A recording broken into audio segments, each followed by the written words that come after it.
Hi my families, இன்றைக்கி வியாழன்கிழமை. வாங்க இன்றைக்கி என்னென்ன பண்ணுறோன்னு ஃபுல் வீடியோவை போட்டிருக்கேன், வாங்க பார்க்கலாம். இன்றைக்கி காலையிலே போய் மீனெல்லாம் வாங்கிட்டு வந்துட்டேன். நான் சண்டேவும் இடையில என்னைக்காவது ஒரு நாள் மீன் எடுத்து எப்போயுமே சமைச்சிருவாங்க.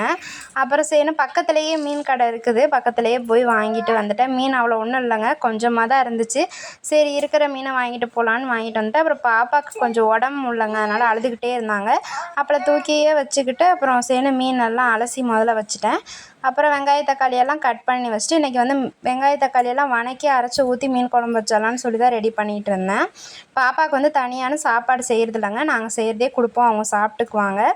அப்புறம் மீன் குழம்பெல்லாம் ரெடி பண்ணிவிட்டு பாப்பாவுக்கு வந்து எங்கள் அண்ணி வீடு பக்கத்துலேயே தாங்க இருக்குது. எங்கள் அண்ணி வீட்டில் பருப்பு சாப்பாடு செஞ்சாங்க, அதை எடுத்து பாப்பாவுக்கு ஊட்டி விட்டு அப்புறம் புளியெல்லாம் கரைச்சி ஊற்றிட்டேன். அப்புறம் மீனெல்லாம் போட்டு மீன் குழம்பு வந்து மூடி வச்சிட்டாங்க, மீன் குழம்பு கொதிக்கட்டும்ன்ட்டு. அப்புறம் இடையிலையே சாப்பாடு வச்சு விட்டலான்ட்டு அரிசியெல்லாம் ஊற வச்சுட்டேன். என் ஹஸ்பண்டுக்கு வந்து மதியானம் 12:30 வந்து லன்ச் டைமுங்க. அவங்க வரும்போது சாப்பாடு செஞ்சால் தான் அவங்க சாப்பிட்டு போக முடியும். அதனால் அதுக்குள்ளேயே நான் ப்ரிப்பேர் பண்ணிடுவேன். அதனால் சரின்னு மீன் குழம்பெல்லாம் ரெடி ஆயிடுச்சுங்க. அப்புறம் பாப்பாவுக்கும் சாப்பாடுன்னு ஊட்டி விட்டுட்டேன். அப்புறம் சாதமும் அடுப்பில் வச்சு விட்டுட்டாங்க. அப்புறம் மீன் வந்து மசாலா தடவி வச்சுருந்தேன் ஃப்ரிட்ஜில், அதையும் எடுத்து மீனெல்லாம் வறுவலுக்கு வறுத்து வச்சிட்டாங்க.